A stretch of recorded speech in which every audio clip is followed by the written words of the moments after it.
tudo bem? Eu sou o Virgílio, sou residente do programa de Medicina de Família e Comunidade da Santa Casa de Votuporanga. Hoje eu vou falar um pouquinho a respeito das hepatites. Nós vamos falar sobre as funções do fígado, definir hepatite, falar um pouco dos marcadores laboratoriais, sintomas, sobre as hepatites não virais e hepatites virais. Nossa conclusão e depois referências. Então vamos falar um pouquinho agora sobre as funções do fígado. O fígado ele pode ser interpretado como um centro de produção do nosso corpo, né? Então uma fábrica que produz diversas coisas e ao mesmo tempo também um centro de reciclagem. Então ele aproveita algumas coisas, descarta outras, né? O fígado é responsável por produção de parte do nosso colesterol, né? Nosso colesterol endógeno, que faz parte é um precursor dos hormônios sexuais, também está relacionado ao processo de síntese da vitamina D, é responsável pelo estoque de alguns micronutrientes e vitaminas, por exemplo, vitamina B12, K, A, D, E, cobre, zinco e magnésio, além de ferro. É responsável também por manter o balanço do nosso açúcar no corpo, né? Então ele é uma das reservas de glicogênio. É responsável pela produção dos ácidos biliares responsáveis pela nossa digestão, né? É responsável pela síntese de algumas proteínas, fatores de coagulação, proteínas transportadoras de colesterol, é, proteínas relacionadas ao nosso sistema imune, por exemplo, o sistema complemento, responsável pela manutenção da nossa pressão oncótica, né, venosa, é, o balanço de cobre e outros elementos no nosso organismo também. Ele é uma das nossas linhas de defesa do nosso sistema imunológico, né? Então faz parte do sistema reticular. Então, ele é uma das fontes de vigilância do nosso organismo, digamos assim. Faz parte do processo de conversão é, dos hormônios tiroidianos, além de fazer a depuração de drogas, álcool, medicamentos, né? Faz parte do ciclo da transformação da amônia em ureia, além do metabolismo de toxinas ambientais e alergênios. Então vamos falar um pouquinho sobre a definição de hepatite e alguns marcadores laboratoriais. Então, o que seria hepatite? Hepatite nada mais é do que a inflamação do fígado, né? E ela pode ser causada tanto por vírus, pelo consumo excessivo de álcool, por medicamentos, toxinas e até mesmo algumas doenças autoimunes. E a gente vai detalhar um pouco mais à frente cada uma dessas causas. Ela pode ser de um quadro agudo ou um quadro crônico. O quadro crônico geralmente quando tem uma duração superior a 6 meses. Aqui tem alguns marcadores inflamatórios, que é o que realmente caracterizaria um quadro de hepatite, né? Então, quando a gente tem o dano ao hepatócito, a gente tem a liberação de TGP, né, que é a alanina aminotransferase, que ela é uma enzima um pouco mais específica para as lesões hepáticas, porque ela está presente em maior quantidade nas células do fígado, está presente em outros tecidos, mas em quantidade bem diminuta. E a gente tem o TGO, que é o aspartato aminotransferase, que ela é um pouquinho menos específico, mas porque está presente em alguns outros tecidos, né? Por exemplo, o tecido muscular e o tecido do coração. A gente ainda também tem o que a gente chama das enzimas canaliculares, né? A fosfatase alcalina e a gama-GT, que estão associadas às lesões hepáticas também. E aí a elevação de um ou de outro vai estar mais associada à origem do que está causando o dano, né, desse fator etiológico. Aqui a gente tem outros marcadores, que não são marcadores inflamatórios, mas são marcadores de função hepática, né? Então a gente tem a bilirrubina total e as suas frações, que pode estar comprometido. né, nos casos das hepatites. A gente tem a produção da albumina, né, que é uma proteína importante produzida pelo fígado, e a gente tem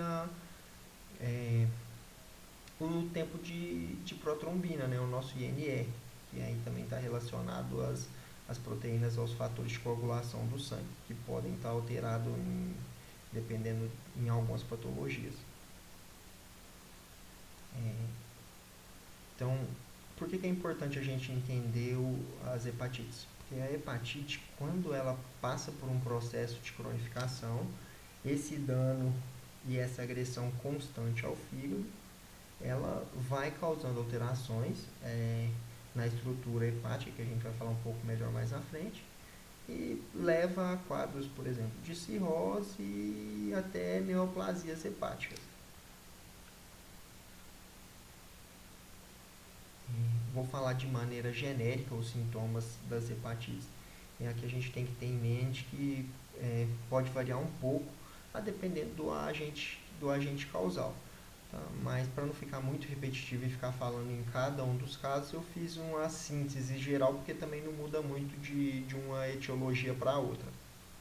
Então a gente tem quadros agudos, né? Nesse quadro agudo a gente tem alguns sintomas mais inespecíficos, como a presença de cansaço intenso, falta de apetite, náusea, vômito e diarreia.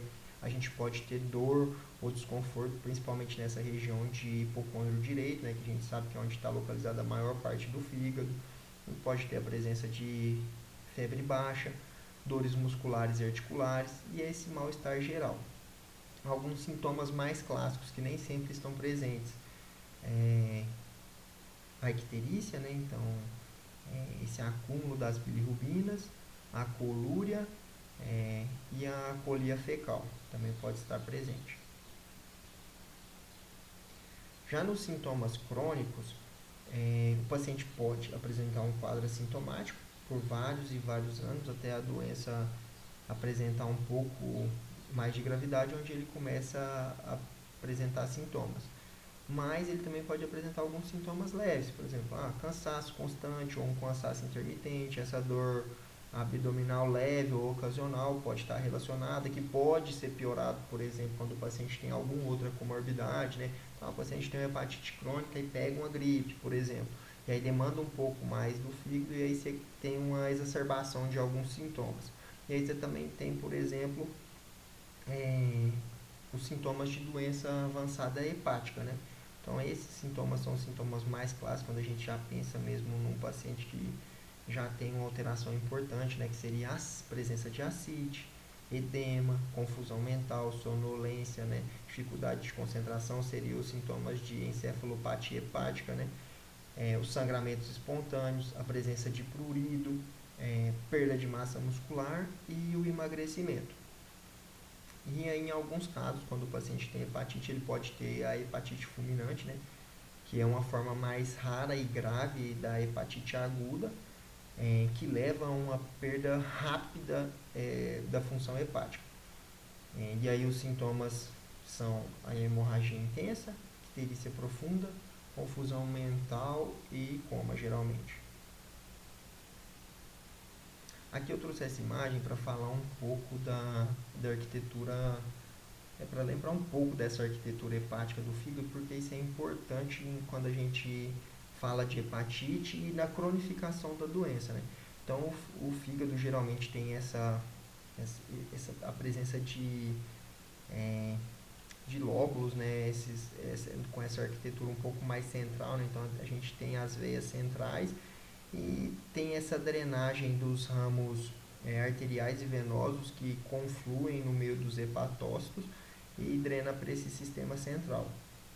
Essa arquitetura é importante porque quando a gente pensa em uma lesão mais cronificada da doença, que você começa a ter uma lesão persistente nesses hepatócitos, você começa a modificar essa arquitetura.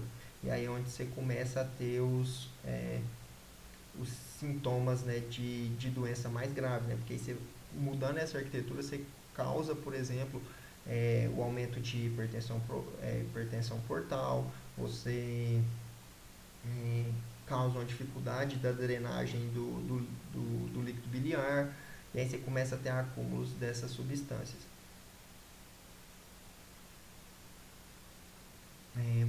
pouco agora das hepatites não virais. Vamos começar pelas hepatites alcoólicas, né? Então, é uma forma, o álcool é o consumo abusivo de álcool, né? É algo importante para quando a gente pensa em lesão hepática. Tem um pico de incidência nos pacientes entre 40 e 50 anos, raramente acomete indivíduos com mais de 50 anos de idade. E é algo que realmente tem que ser uma exposição alta e prolongada, não é algo tão instantâneo. Ele é muito mais frequente do que nos homens, do que nas mulheres, né? Cerca de 2 vezes mais. E o risco de óbito, se não for tratado, ela é de cerca de 20%. O tratamento básico é a cessação do etilismo e depois manejo das complicações a depender do estágio dessa lesão hepática. Para cessar o etilismo, a gente pode fazer o uso de algumas medicações e os grupos, né, para o uso de álcool e drogas também tem um papel importante no auxílio desses pacientes para a cessação do etilismo. Com as causas, em relação às causas medicamentosas. Então, virtualmente qualquer medicamento pode causar uma hepatite. Isso vai depender de dose e da sensibilidade do paciente ao fármaco, né? Mas de maneira geral a gente tem como os anti-inflamatórios não esteroidais, os antibióticos, as estatinas, anticonvulsivantes, antifúngicos, né? Antidepressivos, antipsicóticos, antivirais e por assim vai. Geralmente, quando a gente fala em lesão hepatocelular aguda, a gente acaba sempre lembrando do paracetamol, né? Importante lembrar que o paracetamol, né, causa esse dano mesmo quando usa em doses inadequadas, né? É um uso mais prolongado. Em lesão crônica, a gente sempre tem que pensar em medicações que o paciente vai fazer esse uso continuado. Por exemplo, o metotrexato, que é uma medicação hepatotóxica mesmo, o paciente precisa ficar fazendo acompanhamento periódico, né, dessas enzimas hepáticas aí para ver se não está tendo agressão e, caso necessário, troca a medicação também.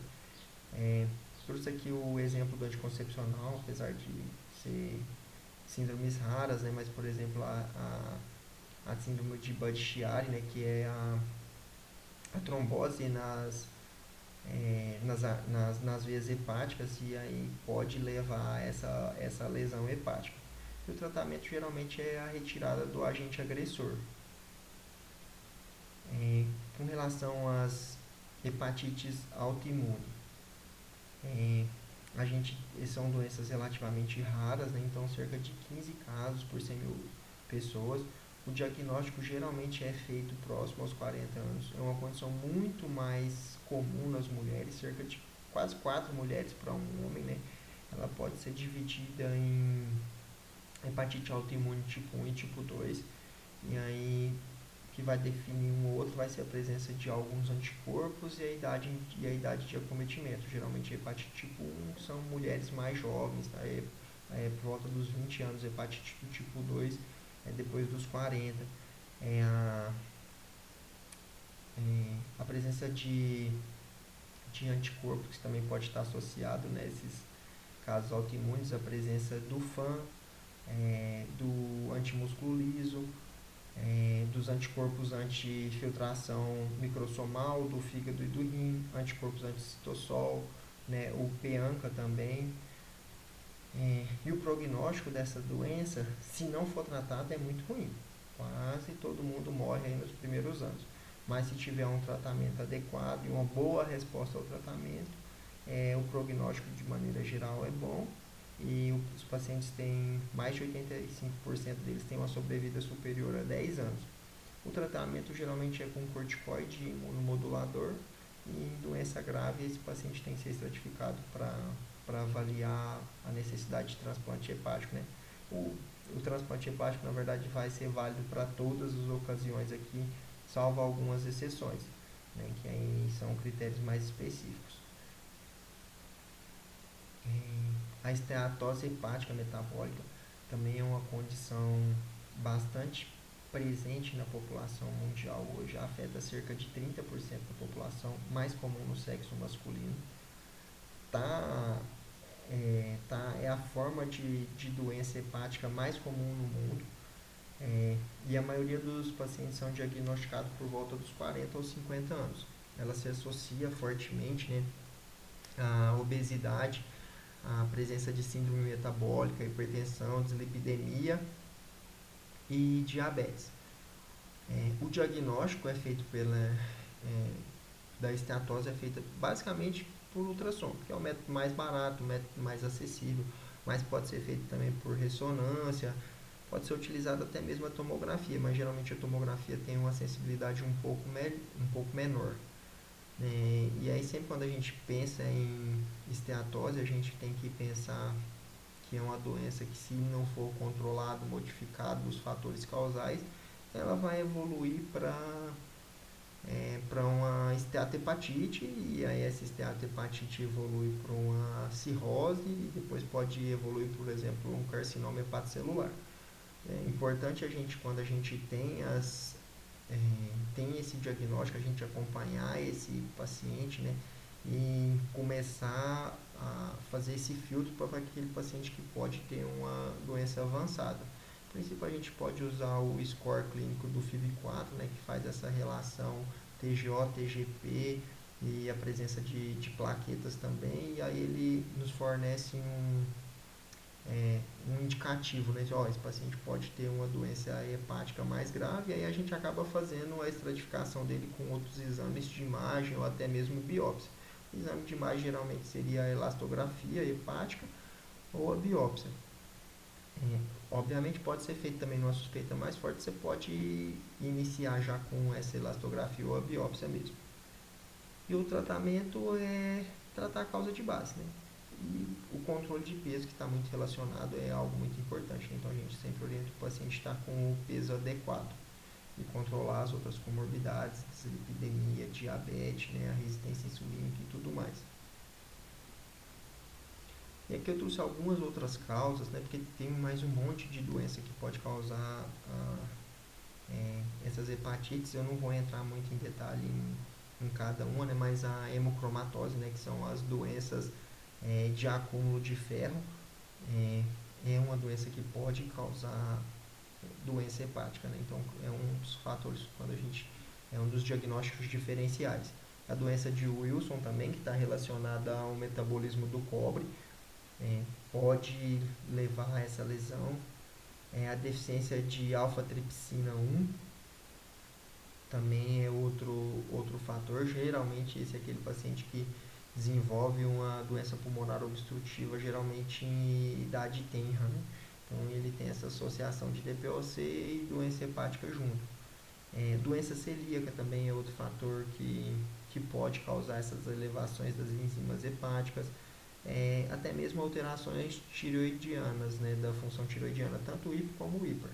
Então é sempre na presença dessas alterações hepáticas, que não é algo muito infrequente na nossa prática do dia a dia, né, na prática do médico de família e comunidade, a gente se depara com essas situações, e aí é interessante a gente ir fazendo essas estratificações desses pacientes, né, e descartando algumas hipóteses. E agora eu vou falar um pouquinho a respeito das hepatites virais. Então, as hepatites virais mesmo são doenças de notificação compulsória, né? Quando a gente fala em hepatite viral, a gente está pensando naqueles vírus que têm uma preferência pelo hepatócito, né? Então, são hepatotróficos. Então, os principais são vírus da hepatite A, B, C, D e E. Mas a gente vai lembrar também que outros vírus podem causar hepatite, mas o centro principal de ação desses outros vírus não é o fígado. Então eles atacam o fígado também, mas atacam outros órgãos também. Então, por exemplo, o citomegalovírus, Epstein-Barr vírus, herpes simples, varicela, né? Todos esses podem causar quadro de hepatite também.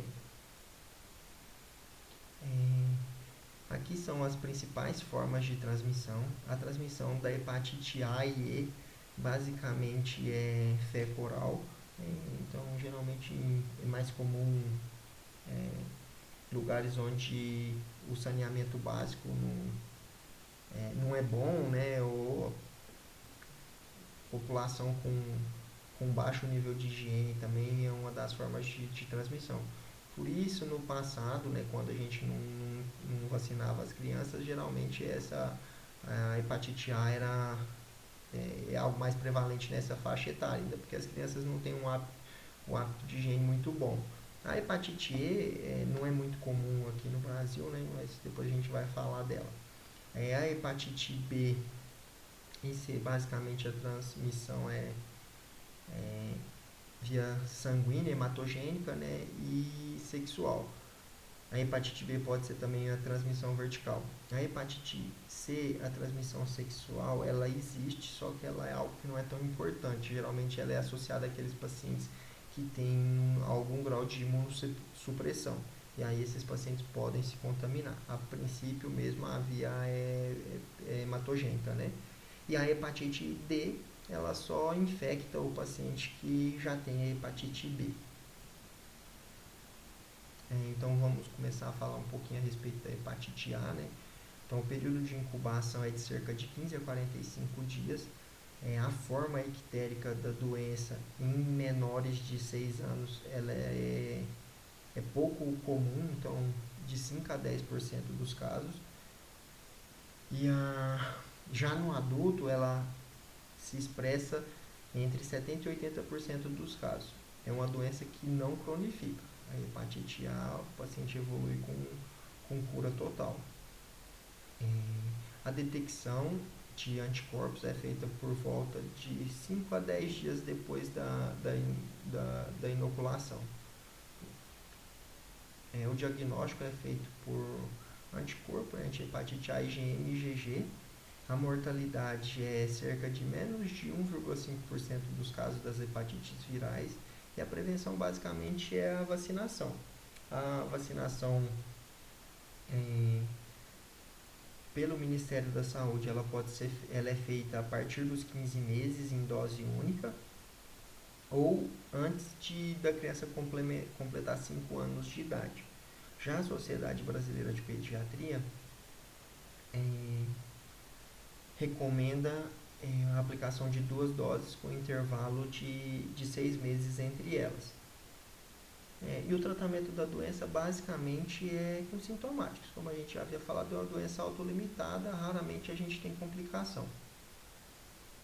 Eu trouxe esse gráfico aqui para mostrar a incidência, né? Então, em 2013 a incidência era muito alta, que esse gráfico está dividido por faixa etária, né? De 10 menores que 10 anos, de 10 a 19 anos, 20 a 29, 30 a 39 e 40 anos ou mais. A gente via que no passado, né, uma doença de criança. Por quê? A princípio, se você foi criança e pegou, você está imunizado para o resto da vida. Então, menos frequente no adulto. Com as campanhas de vacinação, a gente vê que a doença já não é tão frequente na criança, só que aí a gente vê também uma mudança de padrão, a gente vê que houve uma elevação, principalmente em adultos jovens, entre 20 e 39 anos, e uma diminuição da criança. Da criança, a diminuição é por conta da vacinação mesmo, né? A gente tem uma cobertura vacinal relativamente boa, só que aí tem alguns trabalhos que especulam assim, a criança com uma dose só geralmente pode ficar com essa proteção até por volta dos 18, 20 anos e depois ela perde essa proteção. Por isso é interessante às vezes a segunda dose, né, orientar isso. Outro fato que causa isso, eu não trouxe o gráfico aqui, mas ele é também mais comum em homens. E nessa faixa etária é uma faixa que a população está mais sexualmente ativa. Então, geralmente, o sexo oral ou anal é uma das formas de transmissão da doença. E aí ela pode ser por conta disso. Então, associa-se essa perda dessa proteção imunológica e o início da vida sexual, geralmente, né? Então, casais homoafetivos geralmente praticam mais o sexo oral ou anal, então também está um pouco mais sujeito a isso. Tá? a vacina pode ser feita no adulto. Geralmente pode-se até se orientar para evitar a forma grave mesmo, que seria hepatite fulminante. Mas é algo menos comum. Se o paciente tiver o IgG detectável, ele é considerado imune. Então, esse paciente não precisa ser vacinado. Aquele que não é detectável, ele pode optar por um esquema de vacinação, só que não é feito no SUS, infelizmente. A hepatite E eu trouxe aqui também, porque ela é de logo em seguida da A, por conta da forma de transmissão, né? Então, ela tem um período de incubação de cerca de 15 a 60 dias. A forma ictérica é variável, ela raramente cronifica. Quando ela cronifica? Geralmente em indivíduos imunossuprimidos e a depender do genótipo do vírus também, que eu vou falar um pouquinho mais na frente. O tempo para detecção do anticorpo é por volta de 14 dias. O diagnóstico é através de anticorpos IgM e IgG. No Brasil ela é pouco comum, ela é mais frequente na África e na Ásia. A prevenção é através da vacinação, né, que é disponível somente na China até o momento. E ainda está ainda em fase experimental, mas eles têm trabalhos que mostram uma proteção duradoura com o uso da vacina. Possui 4 genótipos, 1, 2, 3 e 4. O genótipo 3 e 4 geralmente é o genótipo que tende a se cronificar. Então, o tratamento basicamente é sintomático. E naquele paciente que é um paciente imunocomprometido, ou aquele paciente que você suspeita que pode haver uma cronificação da doença, ou que a doença está evoluindo com um curso mais arrastado, a gente pode usar a ribavirina varina para evitar essa cronificação da doença. Hepatite B. Então, a hepatite B, como a gente havia dito, né, então ela pode ser a transmissão sexual, sanguínea ou essa transmissão vertical. Ela tem um período de incubação de 30 a 180 dias. A forma ictérica ocorre em cerca de 30% dos pacientes. Cerca de 90% dos recém-nascidos que foram expostos, né, que foram contaminados com a hepatite B, na verdade, vão cronificar. E de 5 a 10% depois dos 5 anos de idade. Tá? O agente, a detecção é feita através de anticorpos, que eu vou falar um pouquinho mais na frente, através de anticorpo e de antígeno. Pode ser detectado os ácidos nucleicos também, principalmente em casos de cronificação, a gente mensura isso também. Aqui eu trouxe uma imagem do vírus da hepatite B para a gente dar uma olhada e entender um pouco melhor até como é feito o diagnóstico. Então aqui a gente tem os antígenos de superfície, né, que é o antígeno que vai durante a vacinação. A gente tem o antígeno C, que é o core, né, que está presente no núcleo. Esse antígeno vai estar presente só naquele paciente que... O antígeno e o anticorpo, né, aquele paciente que foi exposto à infecção viral. Tá? Então isso ajuda a gente a diferenciar. E tem o antígeno E que está associado ao quadro de replicação viral e a transmissibilidade da doença nos pacientes. Eu trouxe aqui uma tabela para ajudar a gente nessa questão do diagnóstico. Existe um monte de tabela dessa. Então eu trouxe uma que eu achei um pouco mais simplificada, que não tem nem o anti-E, que está associado a essa replicação. Mas assim, a princípio ele também não precisa, né? A gente não usa ele muito como para verificação de tratamento. Então como que seria? O antígeno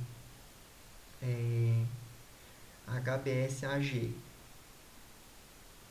quando não está reagente associado ao anti-HBc, IgM ou total, né? O total engloba tanto o IgM como o IgG, se não tiver reagente, e o anti-HBs também não reagente, é um paciente que está suscetível à infecção. Então, ou ele foi vacinado e não teve uma resposta, e também nunca teve exposição ao agente natural, ao agente viral. Um paciente que tem um anti-HBC total ou um anti-HBC, um IgM e um anti-HBS reagente, é um paciente que está imune à infecção, mas foi por uma exposição por contato, né? Não foi por vacinação. Já o paciente que é imune após a vacinação, ele só vai ter o anti-HBS reagente. Os outros antígenos e anticorpos ele não vai possuir. Um paciente que teve uma infecção recente do vírus, ele vai ter um HBS AG, que é um antígeno de superfície reagente, o anticorpo IgM e total também vão estar reagente, e ele ainda não vai ter o anticorpo anti-HBS, antígeno de superfície não reagente. Já o paciente que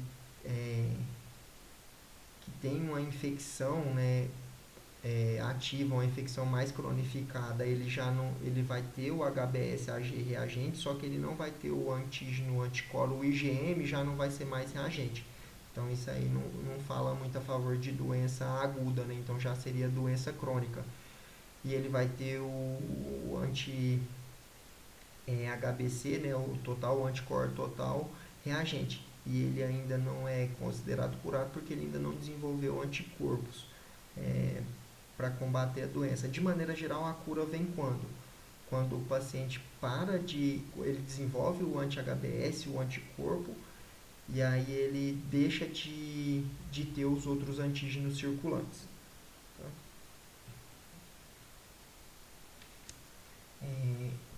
Sobre as manifestações da doença, né? Então, tem toda aquela sintomatologia que eu falei antes, mas no caso da hepatite B, a gente também pode ter algumas manifestações extrahepáticas, que ocorrem geralmente devido à deposição de imunocomplexo. Então, a gente vai ter a poliartrite nodosa, que pode acontecer, as glomerulonefrites, acrodermatite papular e as púrpuras. Tá? Como que a gente previne a infecção da doença? É através da vacinação. Então, o esquema do Ministério da Saúde hoje é a primeira dose na maternidade até 12 horas de vida, depois a segunda dose aos 2 meses, 4 meses e 6 meses. Então, essas outras doses aqui estão presentes na pentavalente. E a dose ao nascer é a monovalente. E os pacientes não vacinados na maternidade, eles fazem um esquema com 0, 1 e 6. Já paciente imunocomprometido, eles têm indicação de fazer a dosagem do anti-HBS para ver se o paciente já é um paciente que tem imunidade, ou ele, caso ele não tenha, ele faz esse esquema vacinal também em 4 doses, 0, 2, 4 e 6. E como que é o tratamento da hepatite B? Gente, aqui ó, hepatite B geralmente é doença que é manejada pelo especialista, principalmente quando cronifica, né? Se não pegou um hepatite B lá e não cronificou, vida que segue. Mas a doença crônica tem que ser acompanhada pelo infecto. Muitas vezes até mesmo, talvez, dependendo das complicações, pelo hepatologista. Mas na fase aguda, a gente vai tratar com sintomáticos e o tratamento é feito indicativo. O uso de antirretrovirais no tratamento, ele é indicado quando o paciente cursa com uma doença grave ou prolongada, com alteração de INR maior do que 1,5, tem sintomas persistentes por mais de 4 semanas, apresenta icterícia com bilirrubina maior de 10 por mais de um mês. Além disso, o tratamento é preconizado para pacientes que evoluem com insuficiência hepática devido ao vírus B, né? Então, com o objetivo de até de reduzir a probabilidade de uma reinfecção. Então, com infecção hepática, uma insuficiência hepática grave, precisou ir para um transplante, ele também tem indicação de tratar para não acometer o novo fígado. As opções de tratamento mais utilizadas são a monoterapia com tenofovir, entecavir e lamivudina, ou lamivudina na verdade, né?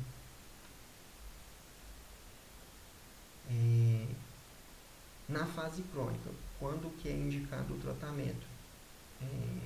Então a gente sempre pensar, né, que o alvo do tratamento é a negativação do HBsAg e a positivação do anti-HBsAg. Isso aí é o que vai me falar a gente vai falar em cura, em controle da doença. Então, quando que eu vou tratar?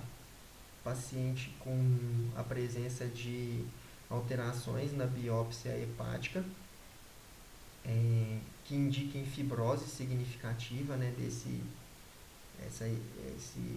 maior do que F2, eu vou mostrar também depois para vocês, ou ou presença de atividade inflamatória na biópsia também, uma classificação E2 por essa classificação de Metavir, são indicativos de tratamento. Pacientes com DNA viral detectável, mais de 2.000 unidades por ml, independente do status, né, do HB lá, AG, que é o antígeno que fala a favor da atividade viral, e níveis de ALT elevado acima de 52 para homem e 37 para mulher, em 2 medidas consecutivas com intervalo no mínimo de 3 meses entre elas. Aqui está a escalinha para a gente poder ver. Aqui seria a atividade histológica, né? Então atividade moderada A2 e a fibrose portal, que seria essa alteração da forma. Então isso aí são indicativos da gente tratar a doença. Aqui é o tratamento, né? Um guia de orientação para gestante. Então, gestante HBsAg positivo. No primeiro trimestre a gente vai ter que avaliar, quantificar o DNA viral, medir a atividade de replicação, fazer o hepatograma, né, e o hemograma para ver o ultrassom abdominal, para ver se já não tem nenhuma alteração nesse fígado durante um momento diagnóstico. Se tiver doença em atividade, a gente inicia o tenofovir. Se for detectado no final do segundo trimestre, a gente repete a detecção do DNA viral e dosa as enzimas hepáticas, e aí a gente estratifica em dois fluxos. Presença de DNA viral menor do que 10, UI por ml, a gente monitora, e o recém-nascido tem que receber imunoglobulina e ser vacinado ao nascer. Se ela tiver mais de 10 UI, né, por ml, essa paciente vai fazer tenofovir na 28ª a 32ª semana, suspender, iniciar na verdade na 28ª e na 32ª semana, a gente suspende após um mês do parto. E o recém-nascido é o mesmo esquema, fazer imunoglobulina e a vacinação. E aqui a gente também tem a situação da imunização passiva para hepatite B. Recém-nascidos de mãe HBsAg positiva, como eu disse, vão ser vacinados, fazer o uso da imunoglobulina até 12 horas de vida, principalmente, podendo ser administrado até o 7º dia de vida, no caso de escassez da imunoglobulina naquele momento. Para quem mais que está indicado essa profilaxia? Vítima de abuso sexual sem vacinação prévia, né? Vítimas de acidente envolvendo material biológico suspeito, caso não seja vacinado ou que seja o vacinado não respondedor, né? O que seria isso, vacinado não respondedor? É aquele que fez o ciclo certinho da vacina, repetiu depois e mesmo assim o anti-HBs AG não positivou. Então, esse paciente ele é a princípio considerado vulnerável.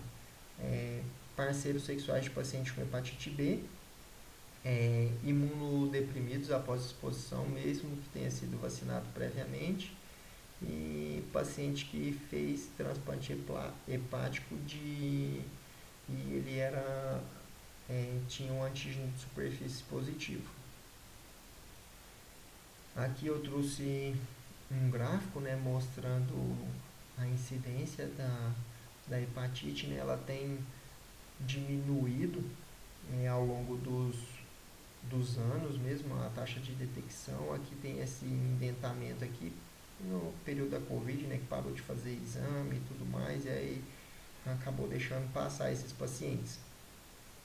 Você vê que ela é uma doença também mais prevalente nas faixas etárias mais velhas, né, aqueles pacientes que não foram vacinados mesmo no passado e tudo mais, e aí estão mais expostos, né? Você vê que no adulto jovem e em população menos de 20 anos, ela praticamente não existe, né? É bem mais baixo.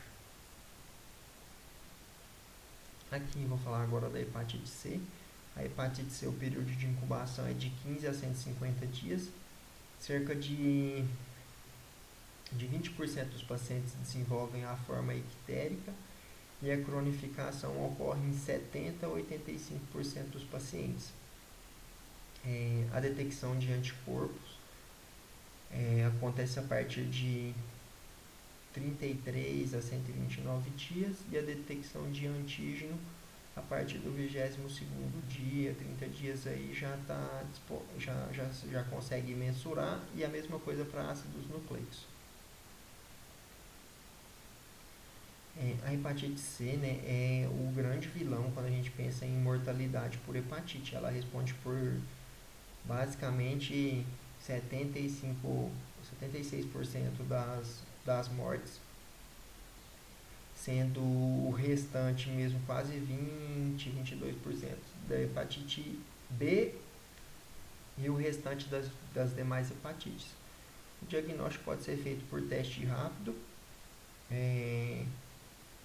ou ELISA e até mesmo o PCR. E também, como a hepatite B ela possui manifestações extrahepáticas, então pode ter glomerulopatia, síndrome de Sjögren, uveíte, pode desencadear outras doenças autoimunes. Isso acontece principalmente por causa do depósito imunocomplexo também em alguns órgãos, e aí você tem essas manifestações, né? Aquela tentativa do sistema imunológico limpar esses anticorpos, ele acaba causando lesão nesses tecidos onde se foi depositado. Está relacionada à resistência de insulina, né, desenvolvimento de diabetes tipo 2, presença de porfíria cutânea, nefropatia periférica, líquen plano e fibrose pulmonar intersticial. Não existe vacinação para hepatite C.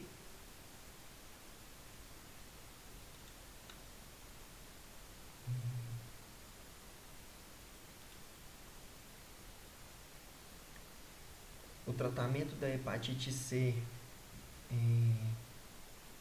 objetiva, né, a supressão permanente dessa replicação viral.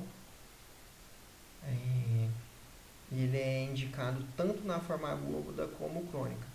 E a cura é refletida após a ausência de replicação viral por 12 a 24 semanas após o tratamento.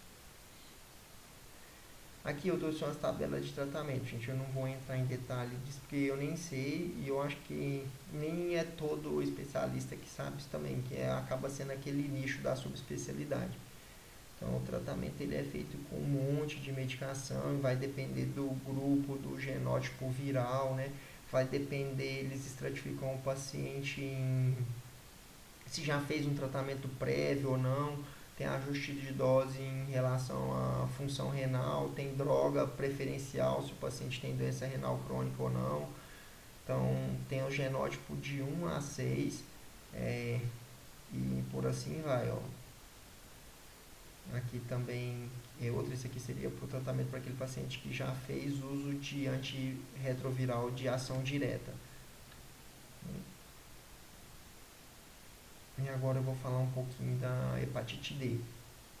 A hepatite D, o período de incubação é semelhante ao da hepatite B, porém é um pouquinho menor em caso de superinfecção, de 15 a 56 dias. A forma ictérica é variável e a cronificação também é variável. A detecção de anticorpo a partir de 84 dias, né? Então, como a gente disse, sem hepatite B não existe hepatite D. Então, ele é considerado um vírus incompleto. Então, ele precisa usar algumas proteínas que o vírus da hepatite B produz para conseguir infectar a célula. A hepatite D é responsável por cerca de 0,9% das mortes de hepatite viral. É a hepatite que causa a menor mortalidade no Brasil, desconsiderando a hepatite E, que quase não é presente aqui. Como eu já havia dito, necessita da hepatite B para ser infectante. E a gente divide em co-infecção e superinfecção. A co-infecção é quando você pega as duas de uma vez. Peguei hepatite B e D junto. E a superinfecção você já tem a hepatite B e depois de um tempo você adquire a hepatite D. É o caso que é mais comum geralmente. O diagnóstico é feito pela presença dos antígenos e anticorpos. Então, a co-infecção, presença do HBsAg positivo, né, o antígeno de superfície, mais o anticorpo anti-cor positivo, anti-cor IgM e o anti-D total positivo e o anti-HBs negativo. A superinfecção, você tem a presença de o antígeno de superfície, anticorpos anticor, só que você não tem o anticorpo IgM, né? Então você não tem aquela fase aguda.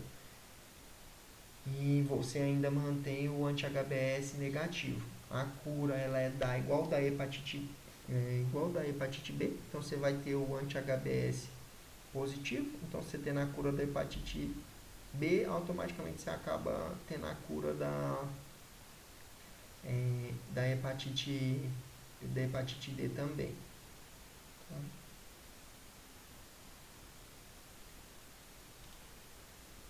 O tratamento é similar, né, ao realizado da hepatite B, e os casos de superinfecção tendem a ter um prognóstico pior em relação à co-infecção.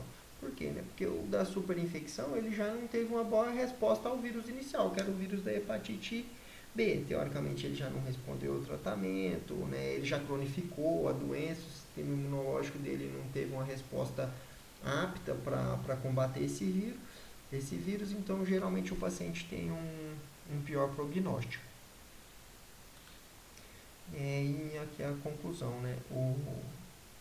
O médico da família e comunidade, né, é uma peça-chave na identificação precoce das hepatites, que a gente acaba que a gente está na primeira linha. Geralmente é a primeira pessoa que o paciente busca.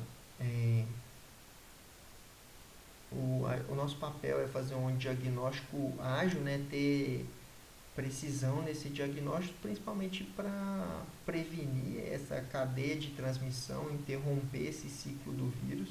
A gente acaba orientando o paciente também em questão de vacinação, né? E a gente previne as complicações e direciona o tratamento de forma oportuna. A gente direciona o especialista se necessário, né? Eu acho que era isso que tinha para falar. Aqui estão as referências que eu utilizei. Tá bom? Muito obrigado e eu acho que era isso.